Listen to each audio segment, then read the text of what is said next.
papa de Guillaume et Julie, né de son amour avec l'actrice Elisabeth Guignot, de Roxane, fruit de son amour avec Karine Sia, et de Jean, né de sa relation avec Hélène Bizot. Gérard Depardieu a vécu la pire épreuve pour un parent, perdre l'un de ses enfants.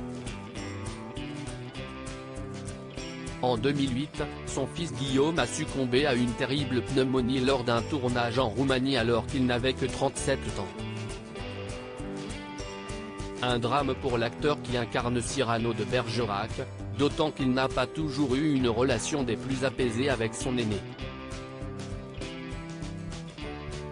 Au cœur d'un documentaire réalisé par BFM TV, le comédien apparaît dans un portrait où on apprend qu'il a connu des épisodes très conflictuels avec Guillaume.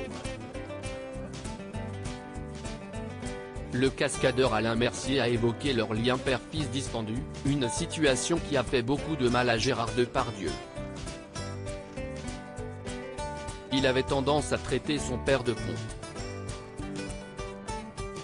Je trouvais ça très violent. Moi, qui connaissais un peu Gérard, je lui disais, ce n'est pas un con, si est un gentil mec, a-t-il confié.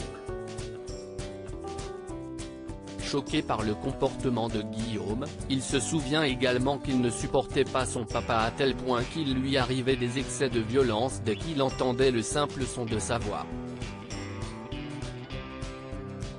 S'il était présent à côté de moi pendant un coup de fil de Gérard, il m'arrachait le téléphone et le balançait par la fenêtre, a raconté le cascadeur. Mon fils Guillaume est en moi. De son côté, l'acteur du film Astérix et Obélix contre César a révélé comment il arrivait à gérer ce deuil impossible auprès des journalistes du JDD.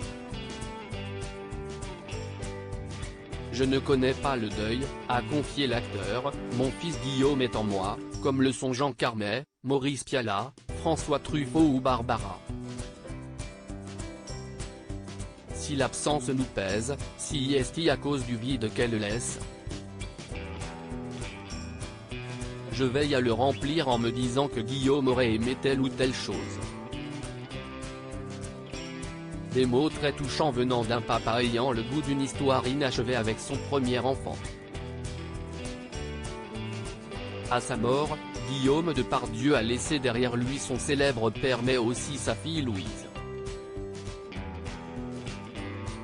Cette dernière a très tôt été orpheline puisque sa mère Élise Bantre est décédée à l'âge de 47 ans le 6 octobre 2020.